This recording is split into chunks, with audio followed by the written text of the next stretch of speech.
ایک عورت آئی، ایک لڑکی آئی، یا رسول اللہ میری شادی ہونے لگی، میرے خامند کا کیا حق ہے میرے اوپر؟ دونوں طرف کی میرے نبی نے زندگی سکھائی۔ میرے نبی نے فرمایا تیرے خامند کے جسم پہ پھوڑے نکل آئیں، پھوڑوں میں گندا پانی جمع ہو جائے، پیپ جمع ہو جائے، اور تو زبان سے چاٹ چاٹ کے اس کے زخموں کو دھوئے، تو بھی تو نے اپنے خامند کا حق ادا نہیں کیا ہے۔ تو اس طرح لائف کو بیلنس کیا میرے نبی نے کہ ایک گھر کیسے چلتا ہے اور کس طرح خوبصورت بنتا ہے، وہ میرے نبی کے اخلاق ہیں۔ آپ سب سے ایک بات کرتا ہوں، برداشت کرنا سیکھ لیں، زندگی خوبصورت ہو جائے۔ صرف سارے اخلاق کو میں جمع کروں ایک لفظ میں، برداشت، اور اس کو شریعت میں صبر۔ صبر کرنا سیکھ لیں، زندگی خوبصورت ہو جائے گی۔ بچیاں ساس کی شکایت کر رہی ہوتی ہیں، کبھی خامند کی شکایت کر رہی ہوتی ہیں، کبھی اولاد ماں باپ کی شکایت کر رہی ہوتی ہے، کبھی اولاد ماں باپ کی شکایت کر رہے ہوتے ہیں۔ شکایتوں سے جہان بھرا پڑا ہے۔ آپ شکایتوں کو دفن کر کے ہونٹ سی لیں، صبر۔ آہ نہ کر لبوں کو سی، عشق ہے دل لگی نہیں، سینے پہ تیر کھائے جا، آگے قدم بڑھائے جا، یعنی زبان حال سے کہہ دے کہ ہاں ستائے جا۔ جو ستاتا ہے چپ ہو جاؤ، جو ستاتا ہے چپ ہو جاؤ۔ اللہ کی قسم آپ ایسی طاقت بنو گے کہ پہاڑ بھی راستہ دیں گے۔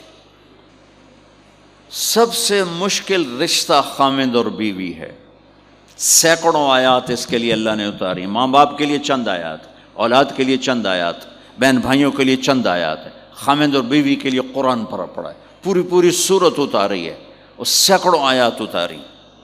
چونکہ ایک اس رشتے کی اہمیت، ایک اس کی نزاکت اور کمزوری کہ کوئی رشتہ ٹوٹتا نہیں سوائے خامد اور بیوی کے۔ میں ماں کا بیٹا ہوں، باپ کا بیٹا ہوں، اچھا ہوں یا برا ہوں، انہی کا ہوں۔ میرا نسب میری نافرمانی سے بدل نہیں سکتا۔ میں اللہ بخش کا بیٹا ہوں، میرا یہ نسب بدل نہیں سکتا، اچھا ہوں یا برا ہوں۔ اللہ ان کی قبر روشن کرے۔ خامد اور بیوی کا رشتہ ایک بول پہ ٹوٹ جاتا ہے، ایک بول پہ ٹوٹ جاتا ہے۔ اس لیے اس کو بچانے کے لیے آیات آیات آیات، اور میرے نبی کی شادیاں کہ کس طرح ایک گھر کو لے کے چلتے ہیں، کس طرح ہر مزاج کی عورت کے ساتھ سلوک کرتے ہیں۔ جہاد کا سفر، کاروباری سفر نہیں، میرے نبی کا، اور چلنے لگے، اعلان ہوا کوچ کرو، سب نے سواریاں کس لیں، سامان کس لیا، یوں چلنے کا حکم ہو رہا ہے۔ اور حضرت عائشہ رضی اللہ نے اپنا یوں دیکھا، اونٹنی پہ بیٹھ گئی تھیں، ہار کوئی نہیں۔ یا رسول اللہ میرا تو ہار کوئی نہیں، میرا ہار گم ہو گیا ہے، میرا ہار تلاش کریں، ہم پھر چلیں گے۔ تو میرے نبی کہتے تو وڈی آئی نواب زادی، میں جہاد تے بہ جانا تینوں ہار دی پائے گی، چل اگو لگ۔ میرے نبی نے کہا چلو بھائی عائشہ کا ہار تلاش کرو۔ اللہ کی قسم میں جب یہ واقعات پڑھتا ہوں یا سناتا ہوں، میں خود حیرت میں ڈوبا ہوتا ہوں کہ کیا کر دیا میرے نبی نے۔ جہاد کا سفر، اور میرے نبی کا ہار تلاش کرو بھائی، اب سارے ہار تلاش کر رہے ہیں۔ اس دن چھپ گیا، ہار کی تلاش تو بند ہو گئی اور سفر بھی بند، چونکہ اندھیرے میں کہاں جائیں گے۔ اور آپ کے ماتھے پہ شکن، عائشہ تیری وجہ سے ساری مصیبت ہے، اللہ دے بندی تو ہار دے مگر پہ گئی، کیڑی گل ہے ہار دی؟ ایک لفظ نہیں فرمایا۔ سارے قافلے نے قیام کیا۔ عشاء تک تو پانی تھا، وضو کا پانی ختم ہو گیا، عشاء مغرب عشاء پڑی اکٹھی تو پانی ختم ہو گیا۔ اب پانی ختم ہو گیا تو فجر کی نماز آ رہی ہے، پانی کوئی نہیں ہے، تو سارے صحابہ نے ابو بکر پہ چڑھائی کی، ویکھے تیری دھی دے مگر ساڑے نال کی بنی، ہن اسی نماز کی میں پڑھنی ہے، پانی تو ہے نہیں تو وضو کی میں کرنا ہے۔ اب ابو بکر کو غصہ چڑھا، ایک دم، وہ تو باپ تھے، وہ گھس گئے خیمے میں۔ آگے دیکھا تو اللہ کے نبی اماں عائشہ کی گود میں سر رکھ کے سوئے ہوئے تھے، اور اماں جی ایسے بیٹھی تھیں، آپ کو سارا دیکھ رہی ہوں۔ اب بولیں تو خطرہ ہے آنکھ کھل جائے گی، اور غصہ بھی چڑھا ہوا ہے، باپ بھی ہیں، تو اب مجھے دیکھو کیا کر رہے تھے۔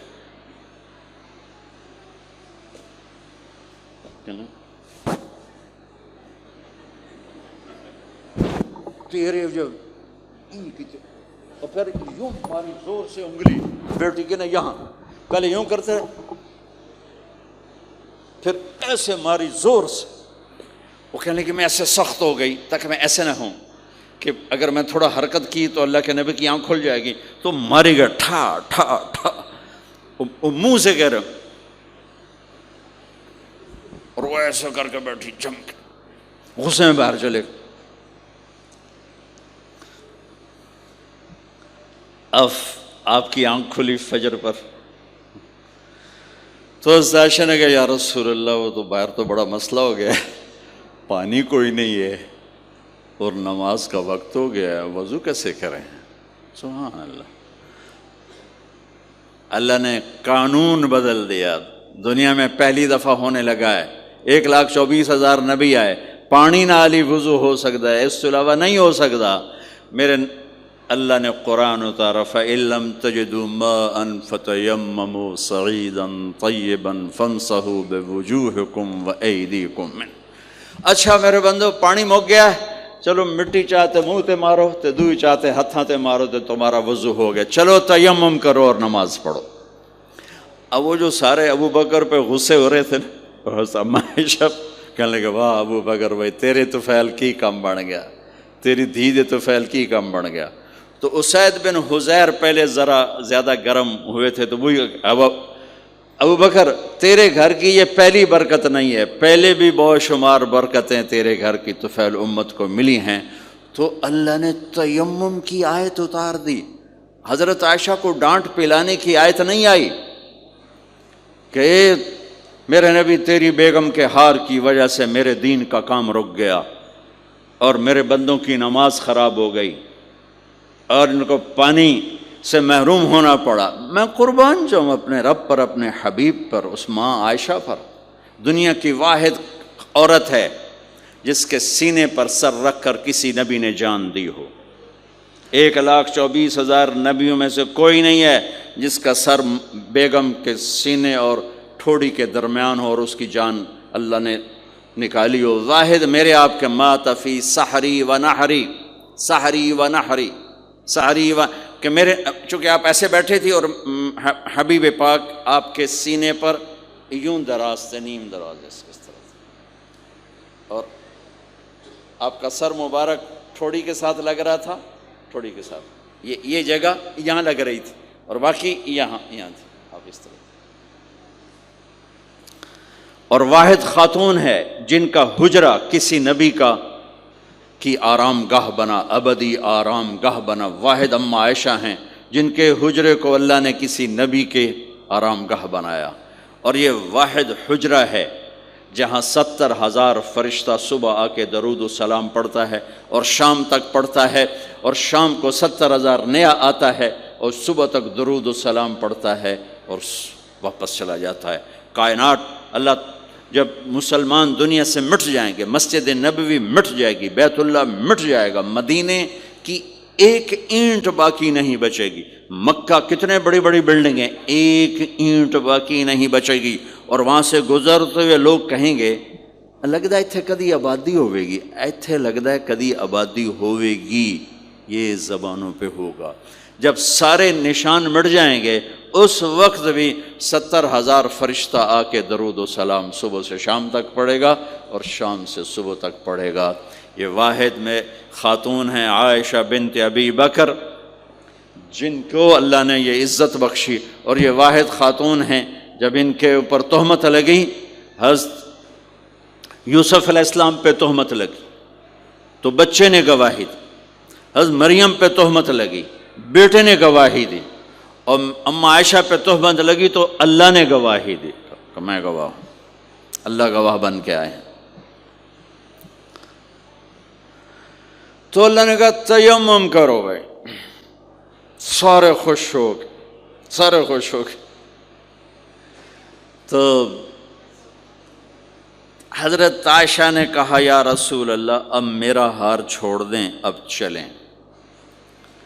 تب آپ نے کہا چلو بھائی کوچ کرو. اس سے زیادہ کوئی دلداری کا واقعہ پیش کر سکتا ہے؟